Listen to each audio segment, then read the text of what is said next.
pause everything. Not because this video might disappear, but because you might. Not physically, but mentally, spiritually.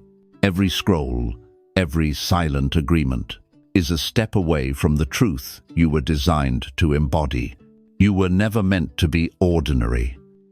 Let's ask the question they never wanted you to ask. What if everything you were taught was never meant to empower you, but to program you? What if your thoughts, your beliefs, your limits weren't yours to begin with? Because the truth is brutal. The systems that educate you, entertain you, and even reward you were designed to keep you obedient, predictable, powerless. But across centuries, there were whispers. From ancient Egypt to Eastern temples, from mystics to scientists, a single, dangerous truth kept surfacing. Reality is not something you witness, it's something you create. And those who understood that, they became unstoppable because they stopped asking permission. So why haven't you? Because this truth was buried, flooded under algorithms, fear, distraction, and doubt. And now you live in an age of mental slavery with digital polish, overinformed, under-awakened. But here's what they can't take from you unless you let them: your God-given ability to shape reality with your mind. This is not motivation. This is mechanics. And the moment you remember it, everything changes. More clarity, more flow, more results that feel aligned, not forced. But that only happens if you stop scrolling and start acting. So here's your action. Watch this to the end.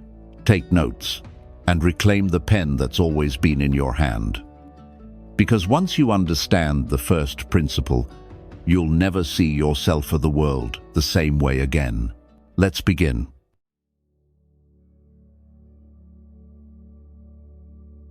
Let's begin with the principle that changes everything. Mentalism, the first Hermetic law, the foundation beneath all others. The all is mind, the universe is mental. The Kybalion, what does that really mean?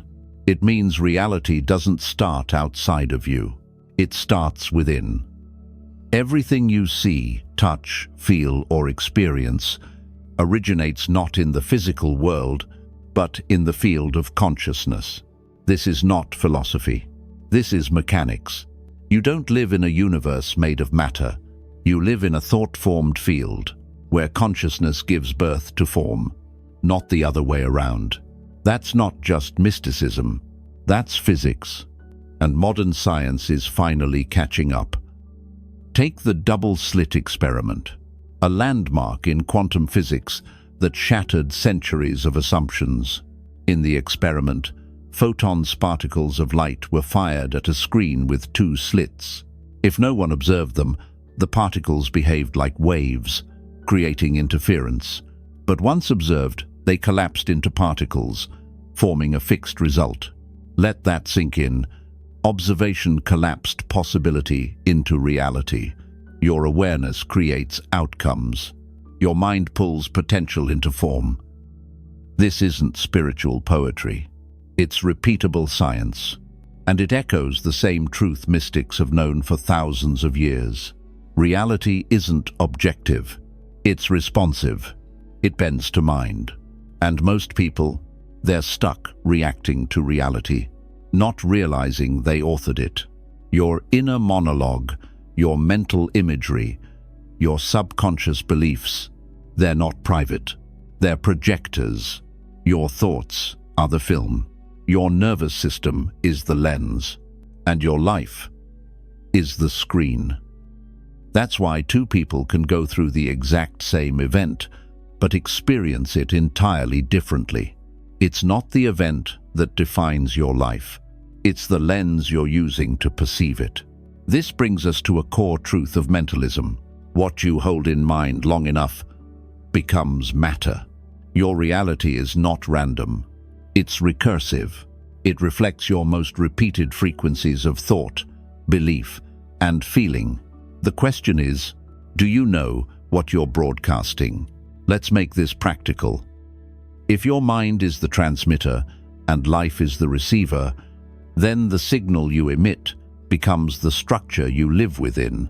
That's why mental hygiene is more important than physical health, because your body operates inside your belief system, not the other way around.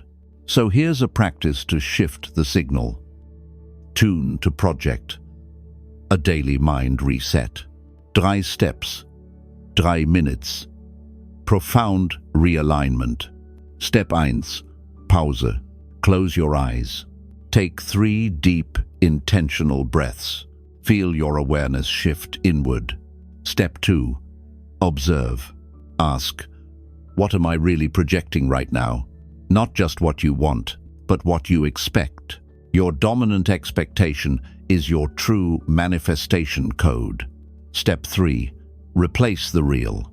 Choose one thought that feels deeply aligned, not performative, not surface positivity, but grounded power. Hold that thought. Visualize it fully. Feel its texture. Imagine it as if it's already true, because here's the truth. Your subconscious mind doesn't distinguish between a vividly imagined event and a lived one. That's why athletes visualize.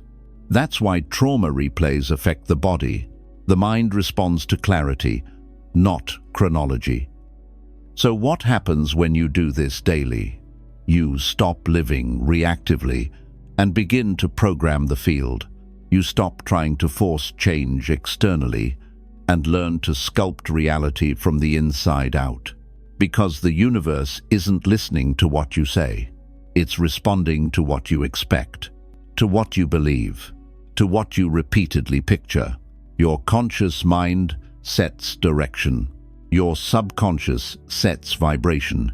And vibration is what the universe matches. This is not mindset.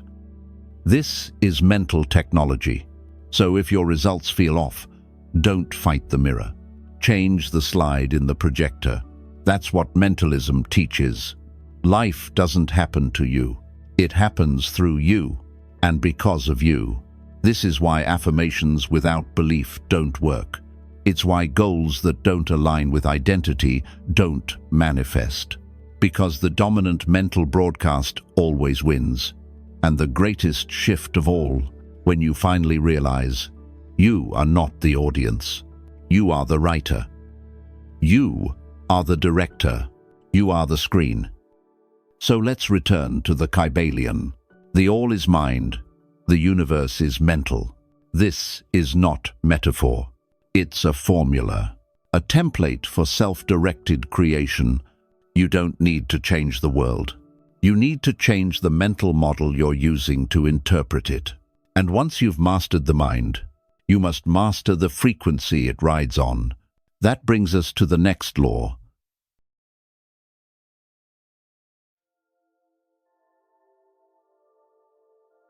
If the mind creates reality, vibration decides which version of reality you get to live in.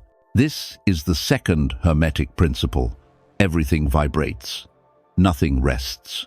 Your thoughts, your emotions, your beliefs, all of them emit frequency. Not metaphorically, literally. You're not just walking through the world, you're broadcasting into it. Every second, every breath, every feeling. And the universe? It's not judging, it's not filtering, it's simply reflecting back what you send out. Let's be clear. The universe doesn't respond to desires. It responds to resonance. So the real question is, what signal are you putting out? Have you ever walked into a room and just felt the tension? No one said anything, but your body knew. That's vibration. Or maybe you've met someone who instantly lifted your energy, not because of what they said, but because of who they were. Their presence changed the room. That's vibration too. Now here's what most people miss.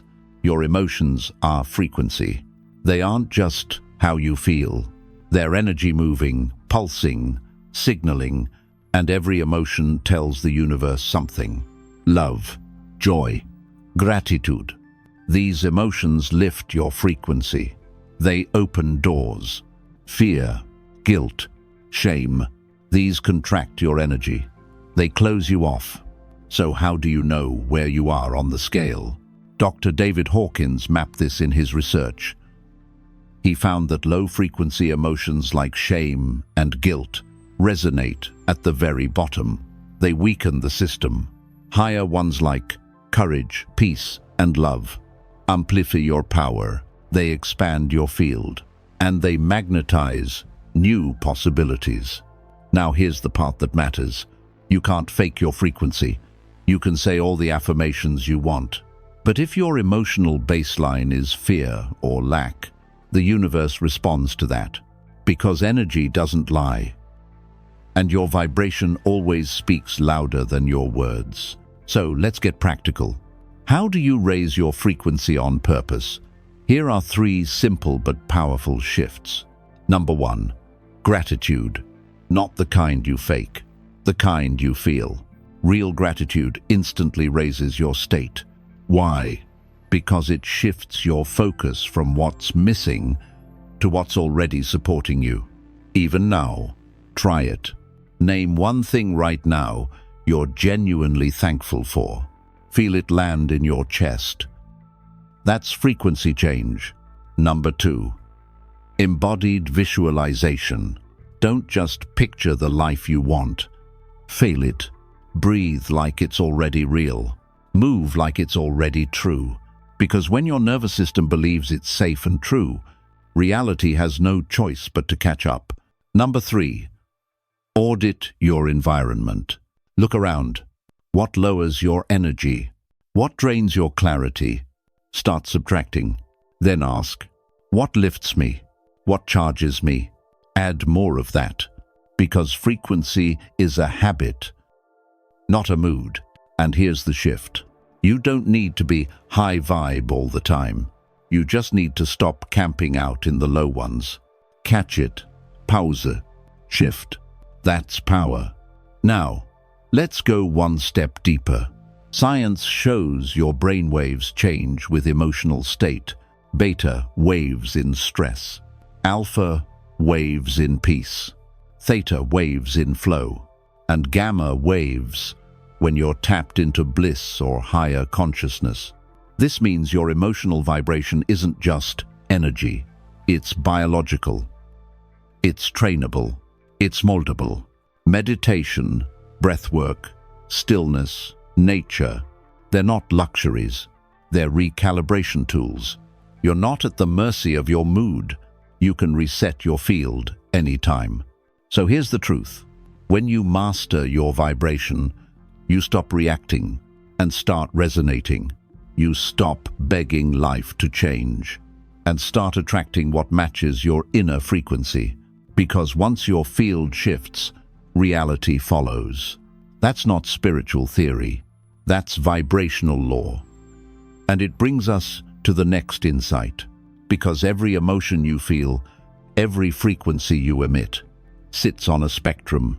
And when you learn to slide that spectrum with precision, you gain the ability to turn fear into power, grief into clarity, and resistance into creation. That's the principle of polarity, and it's waiting for you in the next part.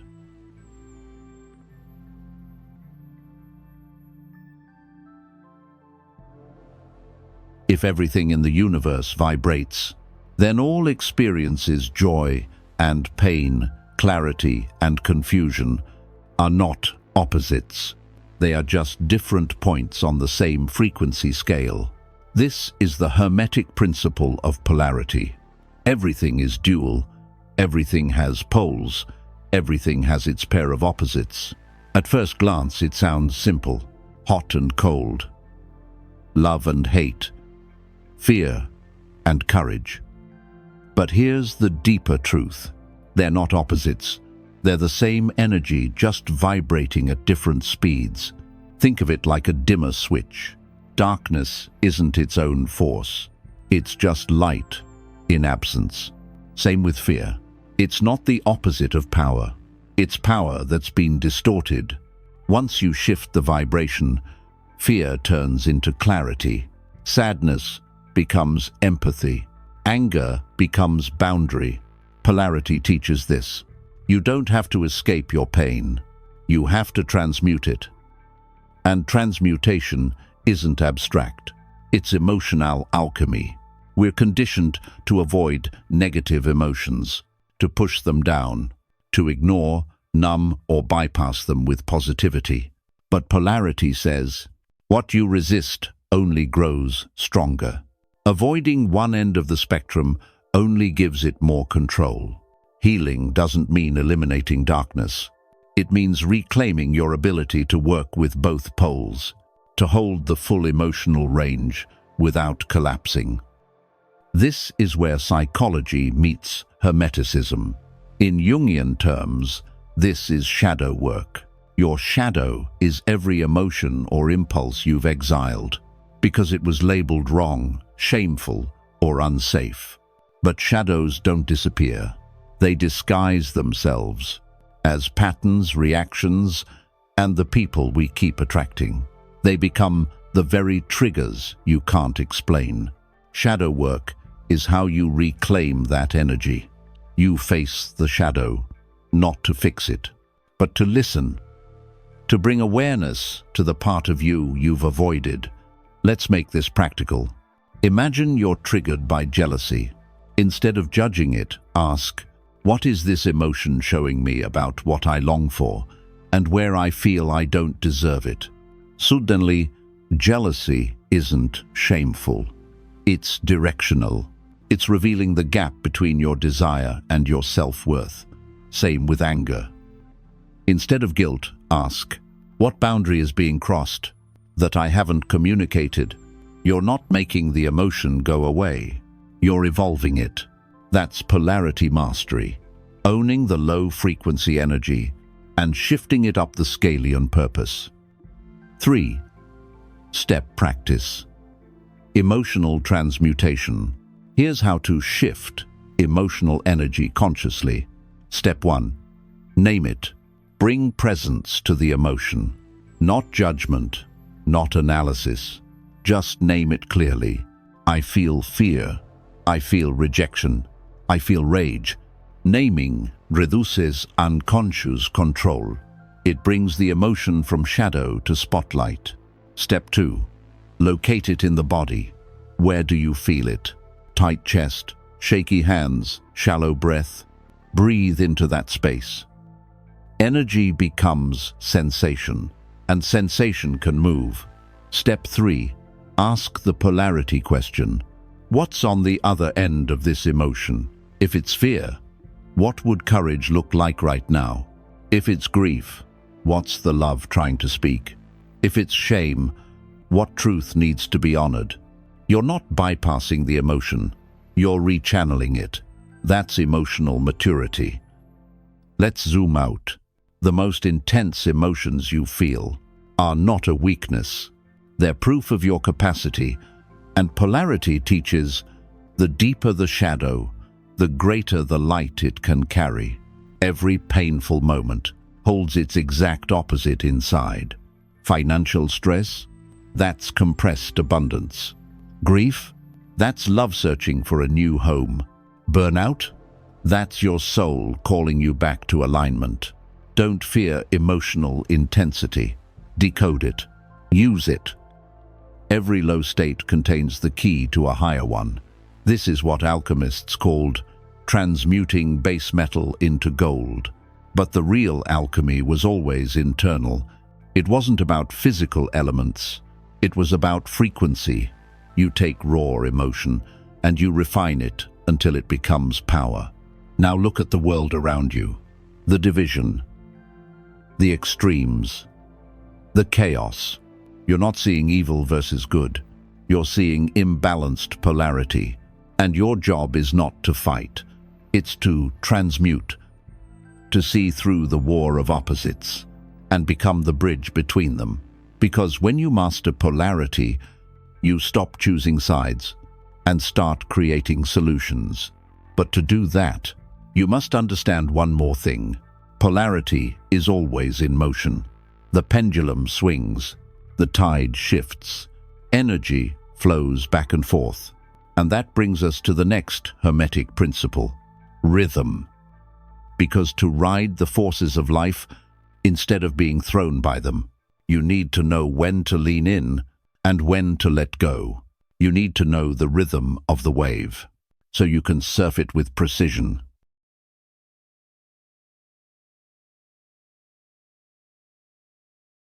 If polarity shows you the spectrum, then rhythm shows you how energy moves along it. This is the Hermetic principle of rhythm, the law that governs the rise and fall of all things. Everything flows, out and in. Everything has its tides. All things rise and fall. The pendulum swing manifests in everything. In other words, nothing in life stands still. Not your energy, not your emotions, not your success or pain. Everything moves in waves. There are highs and lows, surges and contractions, breakthroughs followed by integration. That's not failure. That's rhythm. The universe breathes in cycles, and you are part of that breath. The problem?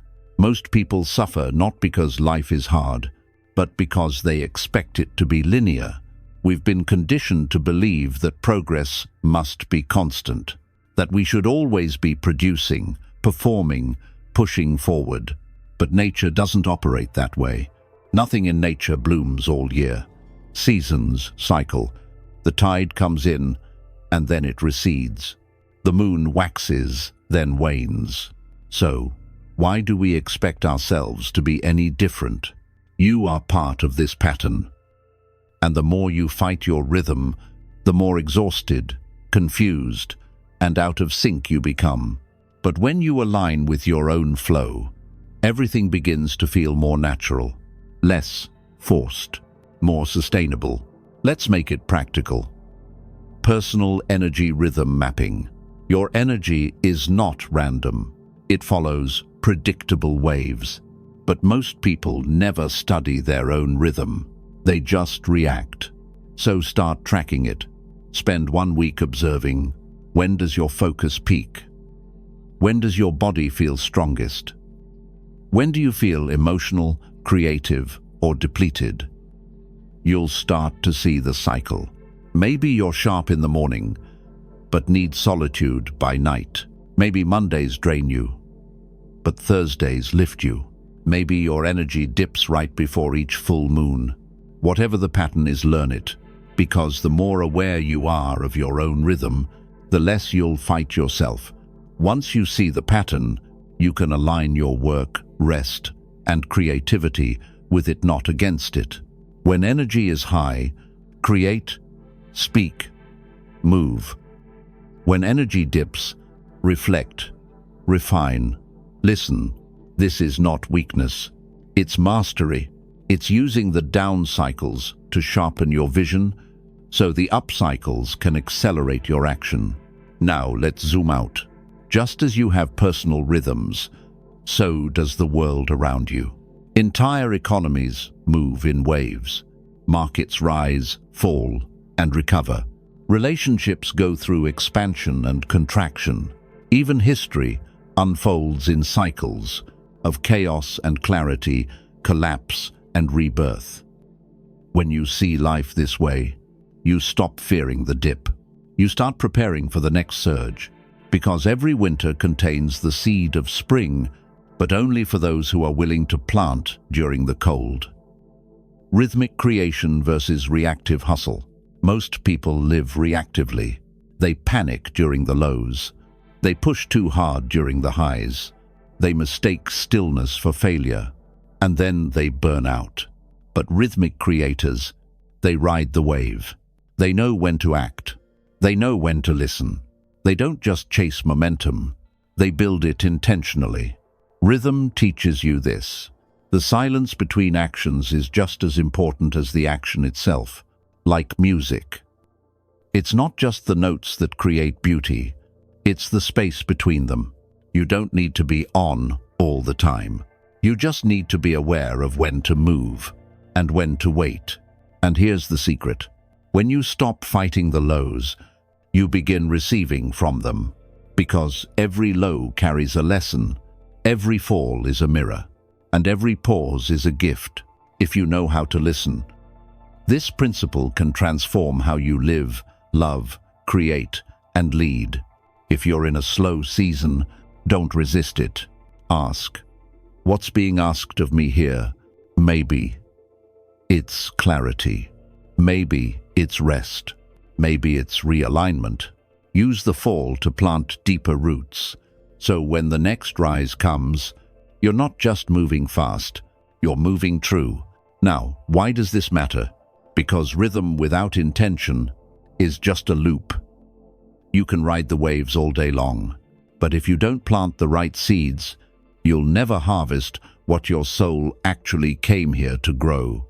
Cycles give you momentum, but what you choose to embed within those cycles, that determines everything.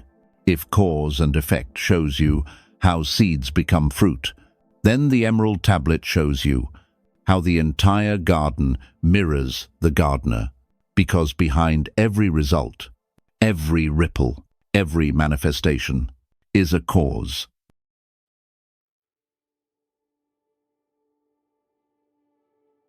What if every outcome in your life, your money, your health, your relationships, wasn't random but traceable to a root cause? And what if that cause was you? This is the Hermetic principle of cause and effect. Every effect has its cause. Every cause has its effect. Nothing escapes this law. You're not a passive recipient of life. You're its engine. Every thought you think, every feeling you nurture, every belief you repeat is a cause in motion. And the universe? It responds with exactitude. Let's bring this into practical focus. Finances. You don't just get rich. You become a match for abundance. If your inner narrative is, money's hard to make, I'm always behind, you've planted scarcity as the seed. And what grows? Missed opportunities, self-sabotage, unconscious rejection of prosperity. Shift that root. Even a single new belief like, I create value with ease, becomes a new cause. And that cause starts pulling new outcomes into orbit. Relationships. You don't attract the partner you want. You attract the partner who reflects what you believe. If your signal is fear of abandonment or deep unworthiness, you'll magnetize someone who triggers that. Not to hurt you, but to mirror the frequency you've normalized. Change the inner cause, and the outer dynamic shifts. Want a stable, loving partner? Become that energy within first. Health. Your body isn't just physical, it's responsive. Your thoughts, tone, and emotional environment all send instructions to your cells. I'm always tired. I'm falling apart. These aren't just phrases. They're codes, and your body follows them. Now try this. I'm learning to support my health. I listen to my body's signals. Suddenly, your habits change. Your attention sharpens, and healing accelerates. Let's go deeper. This principle doesn't say you control everything. It says you always influence it. Life is a garden. Your intentions are seeds. Your habits are water. Your beliefs are sunlight. You don't harvest overnight, but what you nourish always grows. Most people try to change their life by fighting the effect, the debt, the illness, the conflict. But that's like patching a leaking pipe without turning off the source. True change? It comes from reworking the root cause. So here's your challenge. Stop asking, why is this happening to me? Start asking, what inside me caused this, and what can I plant now? That's radical authorship. Not guilt, not blame, power. Let's get concrete. You want better finances. Cause. Focus on value, not scarcity. Effect. Opportunities begin to align. You want better health? Cause. Beliefs of support, nourishment, regeneration. Effect: more energy, better choices, accelerated healing. You want deeper connection? Cause: self, love, and clarity on your standards. Effect: more aligned people, less tolerance for energy leaks. These shifts don't just feel good, they create new ripple effects across your reality. And yes, this law works 24/7. Even when you're unaware, even when you're doubting, it's still responding. That's the big realization. You're already using this law. The only question is, are you doing it consciously? Let's take this further. Think of your daily thoughts like pebbles dropped into a still pond. Each one sends out ripples. Those ripples become the mood you carry, the decisions you make, the opportunities you draw in. Small causes, big effects. So what are you broadcasting? What are you repeating internally?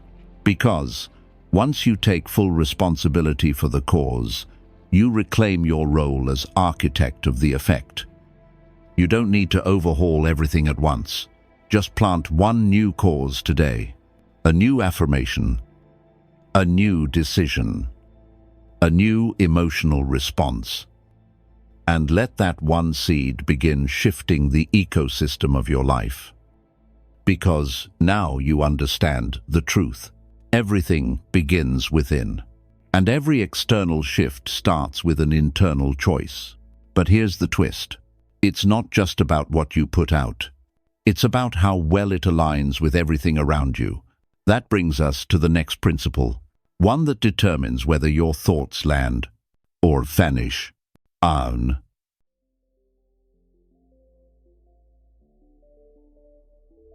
In the ancient world, one document stood apart, short, enigmatic, sacred, the Emerald Tablet.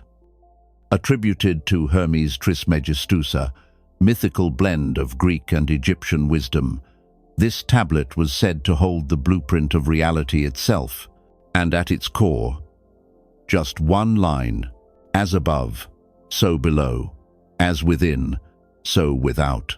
This isn't poetry, it's mechanics.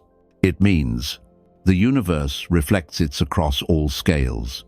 The spiral in your DNA echoes the spiral of galaxies. The branching of your lungs mirrors the trees in the forest. What happens outside mirrors what's happening within. And that's the foundation of this law, the principle of correspondence. Everything is connected. Everything is mirrored. You are not in the universe. You are of the universe. But Hermes gave us more than just phrases. He gave us symbols, and one of the most powerful is the Ouroboros, the snake devouring its own tail. At first glance, it's strange, but it reveals a truth most people never see. The universe runs on cycles, not straight lines, not random caves, but feedback loops. Creation, collapse, regeneration, over and over. And if you've ever felt like you're stuck in the same emotional loop, or always dating the same person in a different body, or replaying the same money struggle over and over, that's not bad luck. That's the Ouroboros, the self-consuming loop of unconscious energy. It's not punishment. It's pattern returning again and again until you see it, shift it, and rise beyond it. The Emerald Tablet teaches, until consciousness interrupts the cycle, energy repeats it. So here's the shift. If you want a new result, don't just change your actions. Change the loop. That means stop reacting the same way. Stop feeding the same thoughts. Stop energizing the same identity. Because attention is fuel. And whatever you fuel continues. Let's ground this in something practical. The tablet speaks of the one thing. This one thing is the source energy that flows through all creation. Call it spirit, source, the field, the quantum fabric. It's the substance behind everything. and your consciousness. It interfaces directly with that field. What you believe becomes instruction. What you feel becomes the tone. What you expect becomes your future. Hermetic wisdom tells us the field is always listening, but it only echoes what you truly believe. So ask yourself, what belief do I keep broadcasting? What pattern am I looping again and again? And what vibration am I unconsciously sustaining? Because you're not just thinking, you're transmitting, and the field is responding every time. Let's take it further. Here's a practice you can try today. The Ouroboros. Reset. Step 1. Identify a loop in your life. Something that keeps returning no matter what you try to fix.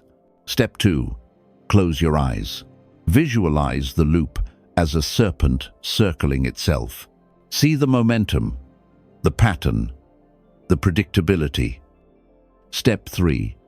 Ask yourself, what's the emotional fuel that keeps this alive? What story do I tell that powers this snake? What do I gain from staying in this cycle? Now breathe. Visualize the serpent pausing, not breaking, just freezing. That's awareness interrupting the loop. Now choose a new emotion, a new narrative, a new response. This is not just positive thinking. It's pattern deconstruction, because the emerald tablet isn't metaphor. It's instruction. You are not stuck. You are looping. And loops don't break through force. They break through frequency shift. The truth is, you are not here to repeat your past. You are here to transcend it. And the Ouroboros? It's not your enemy. It's your teacher. It keeps returning until you finally say, I remember who I am. Hermes gave us the blueprint. The tablet gave us the code. And now, you hold the map. But to walk the path, you'll need practice. And for that, we look east. Because if Hermes handed us the law, then the Bhagavad Gita shows us how to live it.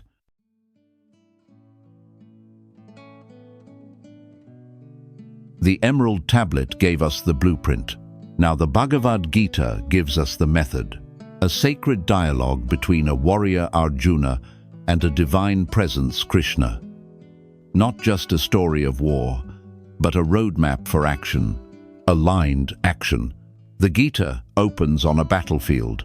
Arjuna, overwhelmed by doubt, freezes.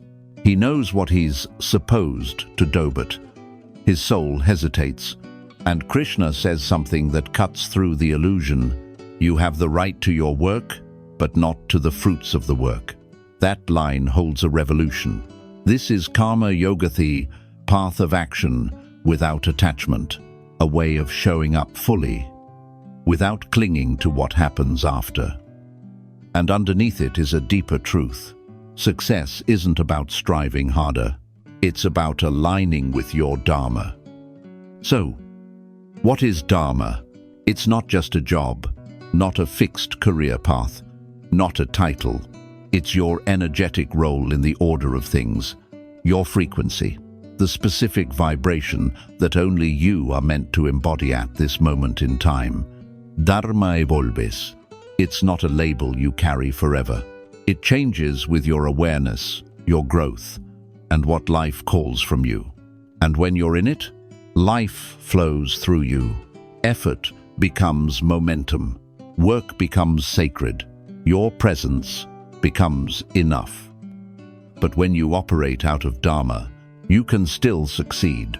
You might even be admired, but deep inside, you'll feel hollow, because your actions, though impressive, are misaligned. They don't feed your soul.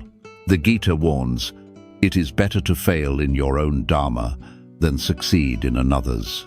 That one sentence can realign your entire life. So, how do you find your current Dharma? Let's keep it practical. Try this 3-step process. Step 1. Notice what expands you. Where do you feel alive? What task leaves you energized instead of drained? Don't overthink it. Maybe it's solving problems. Maybe it's storytelling. Maybe it's deep listening. Dharma often hides in your natural state of flow. Step 2. Ask what the world needs from you now. This is where Dharma becomes service.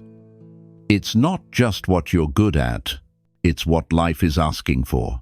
What's happening in your environment, your community, your relationships? Where do your gifts meet a gap? Dharma is your inner genius meeting outer demand. Step 3. Let go of the outcome. This is the hardest because your mind wants reward, recognition, guarantees.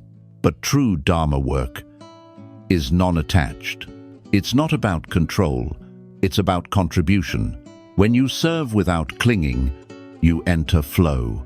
You stop forcing. You start channeling. Let's apply this in your work. Maybe you're not in your dream job. That's okay. Ask yourself, what's the energetic role I'm meant to play here? Maybe you're the stabilizer. Maybe you're the bridge. Maybe you're here to bring clarity to chaos. When you honor that role, the title you align with Dharma. In your relationships, stop asking how to be loved. Start asking how to show up honestly. Sometimes your Dharma is to support. Sometimes it's to walk away. Maybe it's no longer your Dharma to absorb someone's chaos. Maybe it's time to hold space for yourself. What if you're in a transition? Perfect. Dharma isn't a fixed script. Ask not, what am I supposed to do? Ask, what frequency is life asking me to hold right now? Then trust it, act on it, and detach from how it plays out. Because this is the paradox of karma yoga. The less you chase outcomes, the more effective you become. Not because you're passive, but because your action is clean, pure, powerful. The Gita reminds us, even a little practice of this path can save you from great fear. This isn't about being perfect. It's about being present, connected, awake. Here's the deeper connection. As within, so without, is correspondence. But Dharma is the tuning fork. It brings your inner signal into harmony with the cosmic pattern, and karma yoga keeps your ego from interfering with the signal. That's how you become unshakable. You don't act from pressure, you act from resonance. You don't perform, you embody. Let's land this. What's your Dharma today? It may be evolving, it may be unclear, but if you listen closely, you'll feel its pull. Your only job? Answer the call, move with it, and trust that your alignment is more important than your achievements. Because now, the next step in your evolution is not action, it's surrender. Welcome to Taoism. Welcome to Wu Wei, the power of not forcing.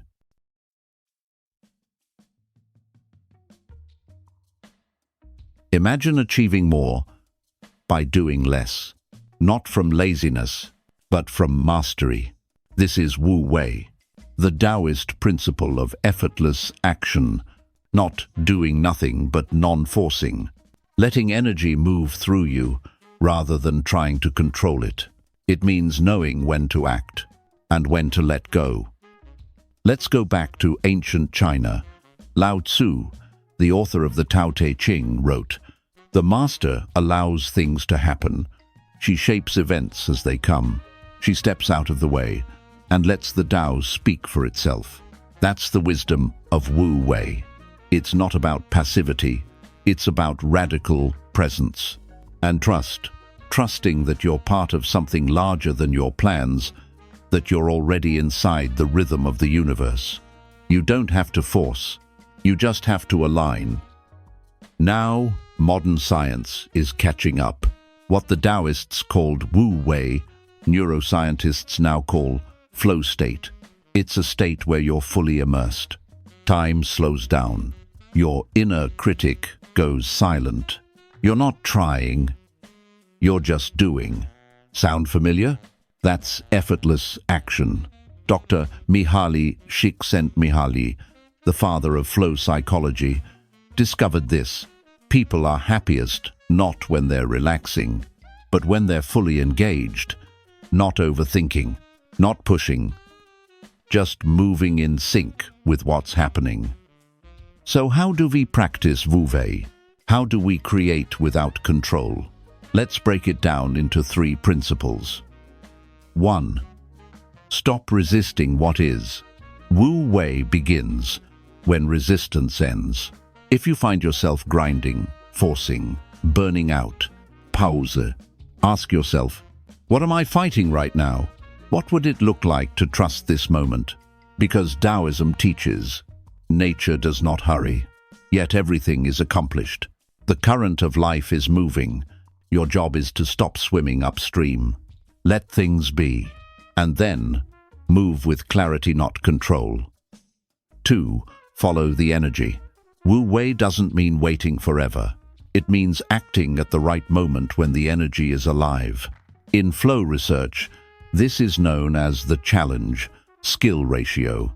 When something stretches you just enough to stay present, not so easy it bores you, not so hard it breaks you, that's the flow channel, that's Wu Wei. So pay attention. What lights up naturally? Where do things move without struggle? What feels open and what feels forced?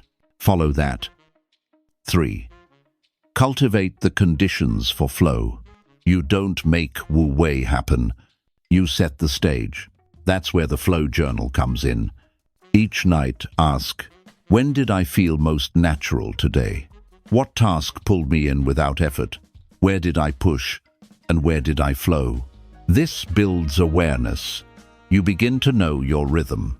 And over time, you move with it, not against it. That's mastery. That's alignment. Here's what no one tells you. People don't burn out because they're working too hard. They burn out because they're working against their own current. Wu Wei returns you to the current. You don't chase. You magnetize. You don't grind. You glide. You don't shout. You signal. Let's bring it home. Wu Wei isn't a concept. It's a posture. It's how you breathe when things get tough, how you pause instead of panic, how you let go of the illusion of control.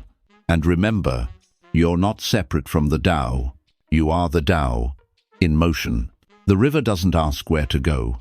It just flows. So flow. Speak when the words come. Act when the time is right. Rest when life grows still. And in that stillness, you remember your true power. You're not here to force reality. You're here to flow with it. And when you do, you no longer feel separate. You feel one. And when you stop forcing, your boundaries blur. The ego softens.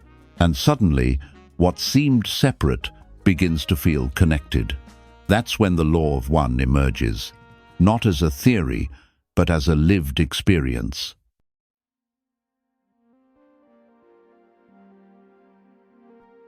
What if everything you've believed about separateness was just a distortion? What if the boundary between you and everything else was never only reinforced? Enter the law of one of the most radical teachings ever revealed. It doesn't just say we're connected. It says we're the same essence expressed through different forms. At the core of this teaching is a simple, unshakable truth. All is one, and that one is you. This isn't just philosophy. It's consciousness. It's physics. It's energy. Everything you perceive, every person, object, experience, is a mirror of your vibration. The law of one teaches, you are not separate from the world. You are the world folded into a human form. Just like quantum entanglement shows, two particles, separated by vast distances, still mirror each other instantly. because they're not truly apart. Neither are you. You are the tree, the wind, the child laughing, the stranger crying. All of it is you, just appearing in a different costume. Let that land. The conflict you see out there, it's your inner war. Reflected. The love you receive from others, that's your own capacity to open. Mirrored back. The peace you crave, it's not a destination, it's a remembrance. Because if everything is one, you've never left home. So what does this mean in practice? It means healing isn't just personal, it's planetary. Every act of compassion ripples through the field. Every boundary set with love heals something ancestral. Every moment you embody your truth, you give permission for the collective to remember theirs. This is vibrational activism. You don't need a platform. You don't need a title. Your frequency is your contribution. The field is always listening. And this law goes further. It doesn't stop at individuals. It applies to systems. If we're all part of one cosmic body, then the cultures we live in are its organs. And many of those organs are sick. Disconnection is the disease. But your coherence, your clarity, your consciousness can begin the healing. You can walk into chaos and hold coherence.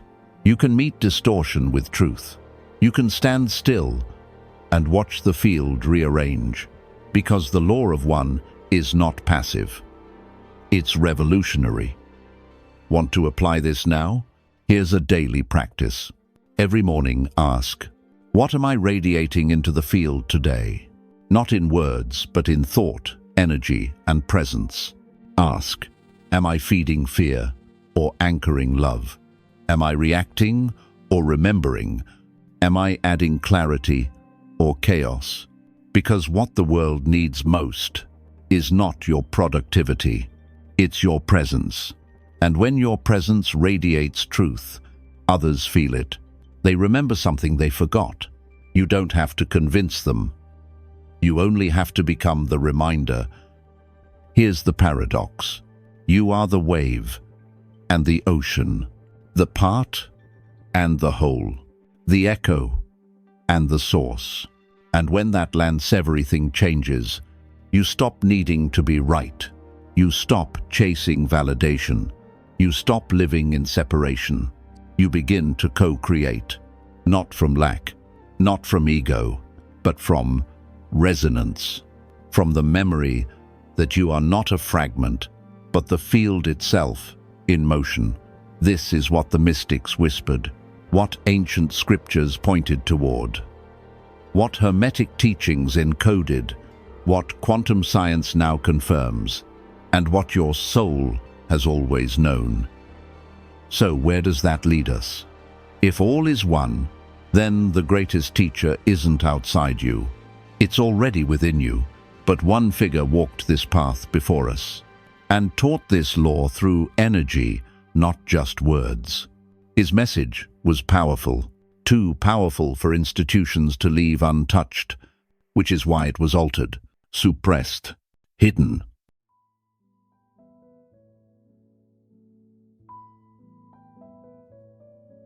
For centuries, Jesus has been portrayed as a moral teacher, a messiah, a miracle worker.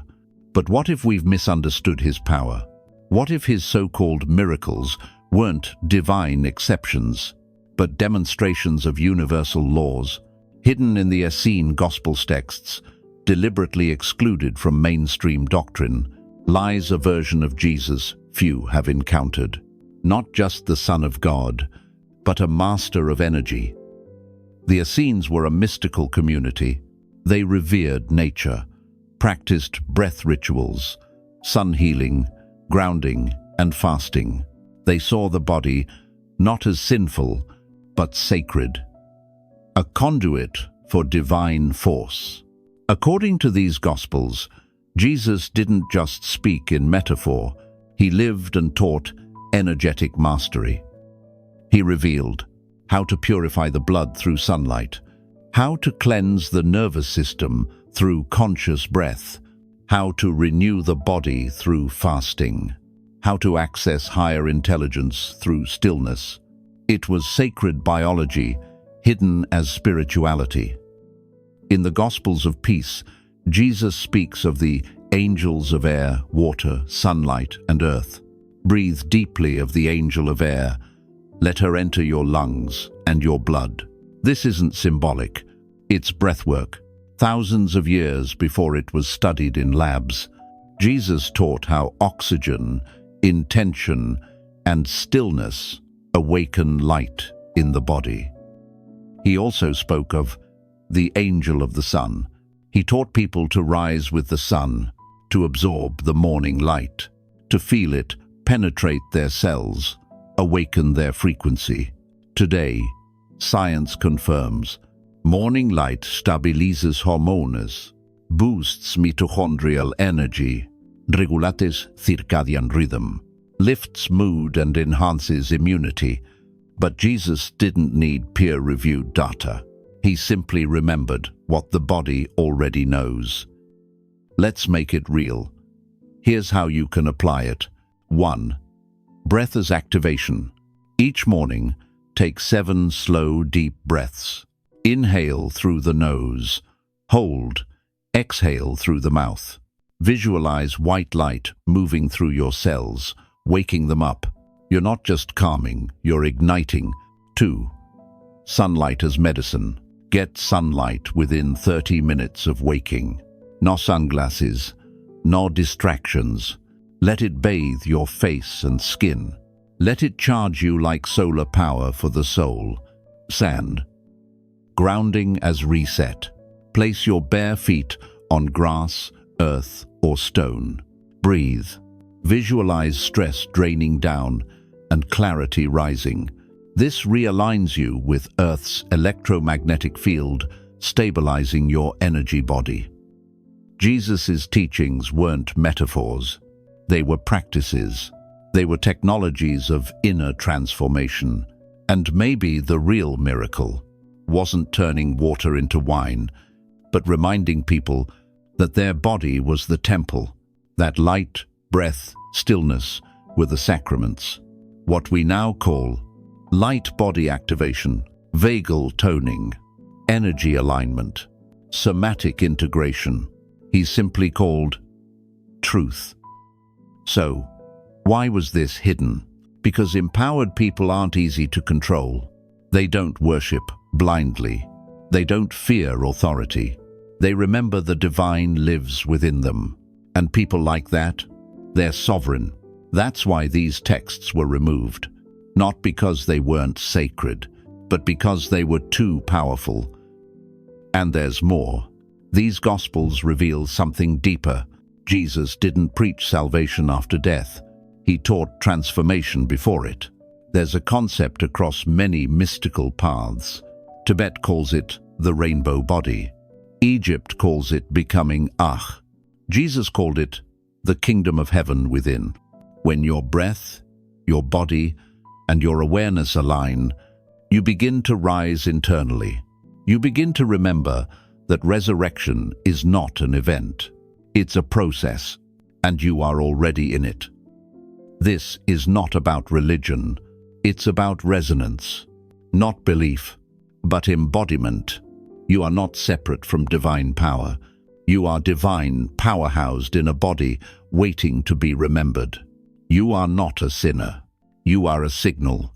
When you breathe with intention, when you rise with the sun, when you still your mind and feel the earth, you're not just healing, you're activating. So, what does it all mean? It means Jesus wasn't just a messenger. He was a mirror reflecting back the potential inside you, the power to heal, to renew, to ascend, not by escaping the body, but by inhabiting it fully. You're not here to worship the symbol of Jesus. You're here to activate what he practiced. Breath as light, stillness as revelation, embodiment as ascension, and live it for yourself. Because if this kind of transformation is possible before death, what might be waiting beyond it?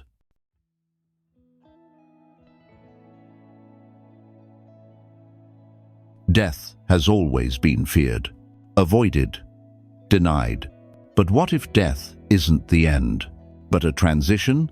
And what if that transition could be navigated consciously?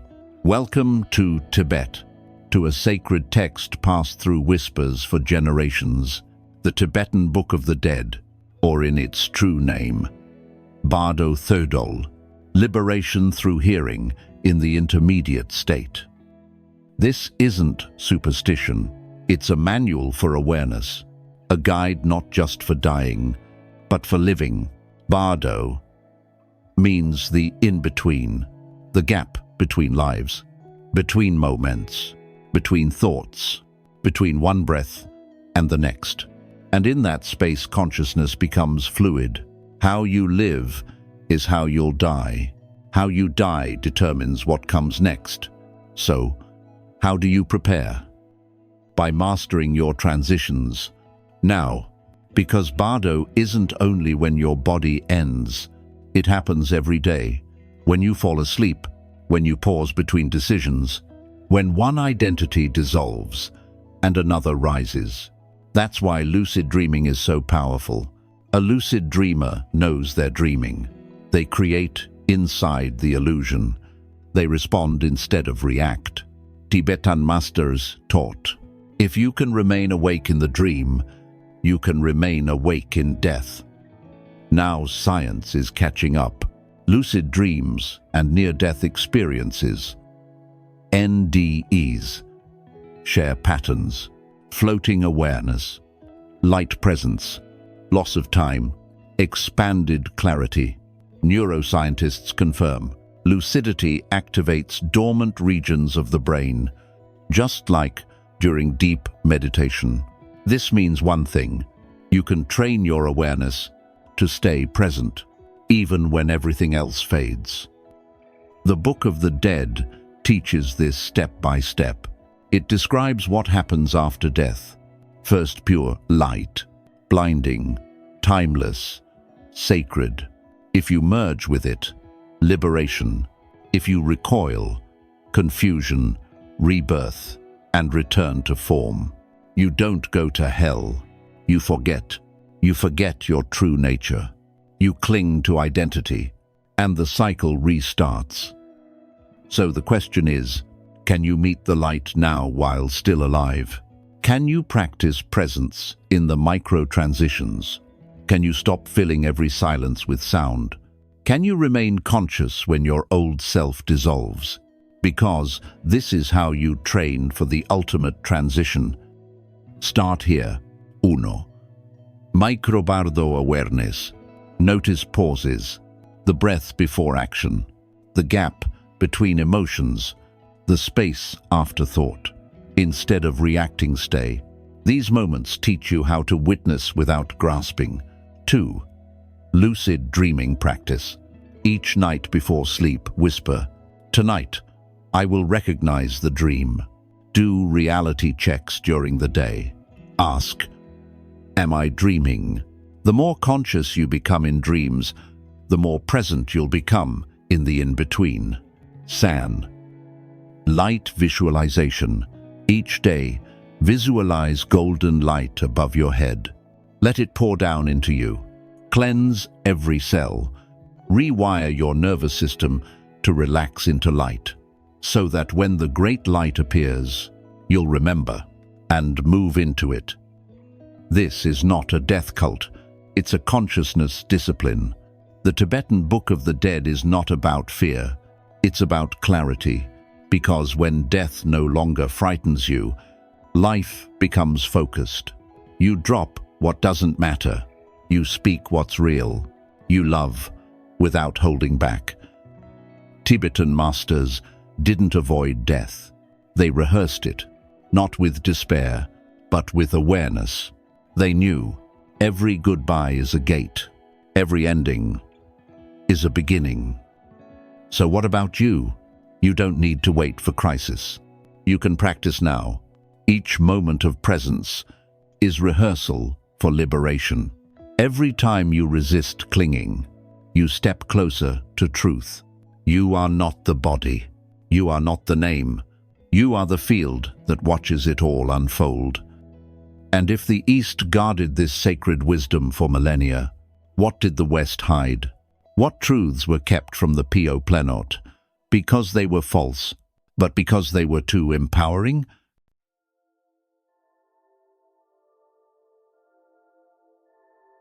There's a reason you've likely never been taught this story. Because the Book of Enoch wasn't just forgotten, it was buried, censored, erased from Scripture. Not by accident, but by design. Why? Because it reveals something dangerous, something powerful, something world-altering, your potential to evolve beyond the physical. The Book of Enoch tells the story of the Watcher's celestial beings who descended to Earth, not to observe, but to intervene. They taught forbidden knowledge, astronomy, medicine, metalwork, vibration, and even consciousness manipulation. It sounds like mythology, until you realize it's a hidden record of spiritual technology. These angels didn't just corrupt mankind, they accelerated it. They gave us tools, keys, ways to access higher frequencies of reality. Modern science has a term, junk DNA. It makes up over 95% of your genome and no one knows what it does. But ancient wisdom says, it's not junk, it's dormant coding, a divine blueprint waiting to be activated. What activates it? Light, sound, breath, intention. This is what mystics call DNA awakening. When parts of your consciousness that were offline start to switch on. The Book of Enoch describes not one heaven, but multiple layers, realms of vibration. You don't travel there by distance. You access them by frequency. Your state of consciousness is the passport. The higher the frequency you hold, the higher the dimension you tune into. Change your frequency, and you change your reality. That's why this knowledge was feared, because a human who can access multidimensional realms doesn't need a priest, or a ruler, or a system. They become sovereign, and sovereign humans can't be controlled. So this book, this map of divine potential, was removed from the official canon. But now, it's resurfacing, because the time to remember is now. Let's go deeper. What the Book of Enoch hints at and what quantum spirituality confirms is this. Your body is not just matter. It's an antenna, a transmitter of energy, a bridge between dimensions. When your breath, thought, and energy align, your dormant blueprint activates. That's not metaphor. It's entrainment. You begin to receive new data, new awareness, new choices. Here's how to start that process. 1. Light activation. Visualize a beam of light entering the crown of your head each morning. Let it move down your spine like a golden spiral. See it, illuminating every cell. See dormant DNA strands turning on like switches. Hold the image. Feel the shift. This isn't fantasy, it's resonance. 2. Breath and frequency. Your breath carries vibration. Try this. Inhale for 4 seconds. Hold for 4. Exhale for 6. Hum softly while you exhale. This builds coherence in your field. Your nervous system calms. Your signal sharpens. You're tuning your body to higher data streams. 3. Break the illusion. You've been taught reality is fixed. It's not. It's programmable. The Book of Enoch isn't just history. It's a mirror, showing you where your power has been hidden and how to reclaim it. Spend time in silence. Limit digital noise. Connect with nature. Journal your dreams. These aren't luxuries. They're survival skills in an age of distraction. You are not here to remember Enoch as mythology. You are here to embody what it revealed, that you are the fusion of heaven and earth. that your biology is divine tech, that your awareness can shape dimensions. And when you awaken, the matrix dissolves. So now the question is no longer, is it real? The question is, what will you do with this truth? Will you keep scrolling or start activating? Because knowledge alone won't change your life. Application will. Everyday divinity. We spend our lives chasing awakening like it's a mountaintop far away. We look for God in scripture, in silence, in stars. But the final secret? The most sacred space has always been within arm's reach. It's your breath. It's your morning routine. It's the way you answer your phone. It's the frequency you bring to the mundane. This is not metaphor. This is integration. Because the true path of mastery isn't about transcendence, it's about embodiment. Everything you've learned on this journey, the Hermetic laws, the ancient texts, the mystical codes, they're not separate from your life. They're the architecture of it. And if that architecture doesn't touch your dishes, your commute, your conversations, then it remains fantasy. The sacred isn't somewhere else. It's your next decision. Let's bring it home. Let's take this cosmic knowledge and wire it into your nervous system. Here is a full-day integration framework designed to turn ancient wisdom into embodied presence. Morning. A line before you engage. 1. Sacred gratitude. 2, 3 minutes. Before checking your phone, sit up. Place your hand on your heart. Name 3 things you're grateful for. Not generic affirmations. Real, tactile gratitude. This calibrates your energy to receive, because what you bless grows. 2. Breath plus light reset. 5 minutes. Stand near natural light. Close your eyes. Breathe in through the nose for 4, hold for 4, exhale for 6. Visualize golden light entering your crown, scanning down your spine, clearing your energy. This is energetic hygiene, not spiritual fluff. 3. Dharma check-in, 1 minute.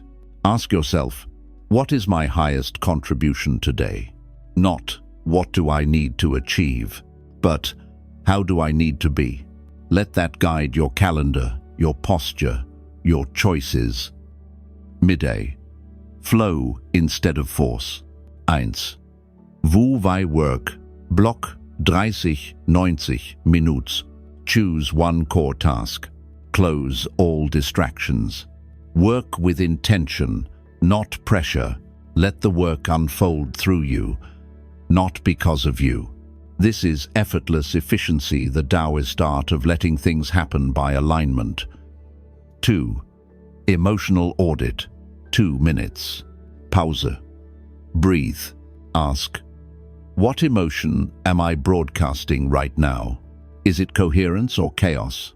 Is it gratitude or guilt? This question is your compass. It tells you what energy you're feeding the field. 3. Conscious nourishment. No screens while eating. Sit down. Breathe. Give thanks. Taste your food. Feel it nourish your mission, because you can't serve your Dharma on an empty frequency. Evening. Reflect. Restore. Realign. 1. Digital sunset. 45-60 minutes. Turn off the digital noise. Let your mind return to theta. This is where your subconscious rewires, heals, and receives insight. Replace scrolling with silence. Replace stimulus with stillness. 2. Dream preparation. 5 minutes.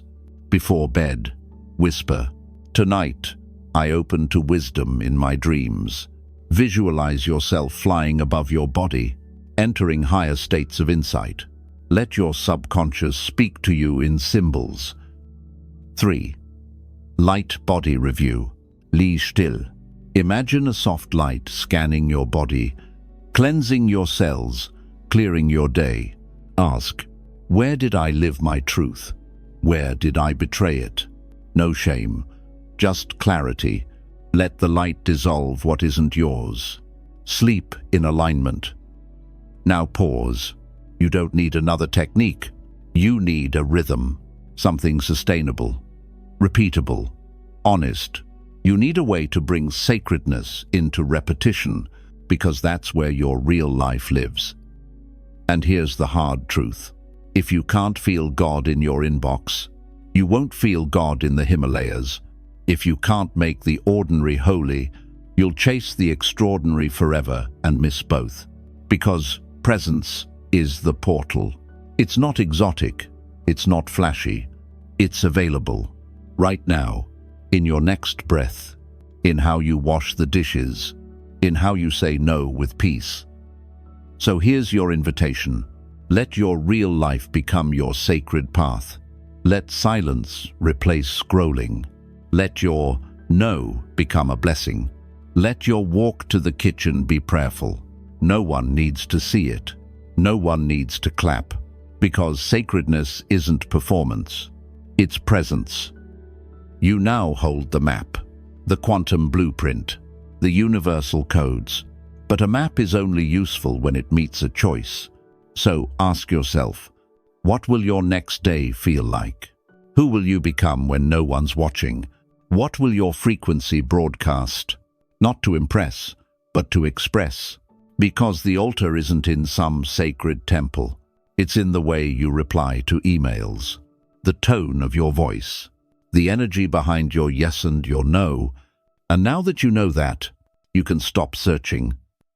You can start living. You've made it this far, not by accident, not by coincidence, but because a deeper part of you is done waiting for signs, done waiting for validation, done waiting to feel ready. This was your sign. You've just journeyed through the hidden principles of the universe, from the mentalism of Hermes, to the silence of Wu Wei, to the cosmic unity in the law of one, to the light body teachings of Jesus, to the quantum insight of Enoch. And what do they all say? That you are not a drop in the ocean. You are the ocean in a drop. You are not here to be small. You are not here to survive. You are here to create, to evolve, to radiate.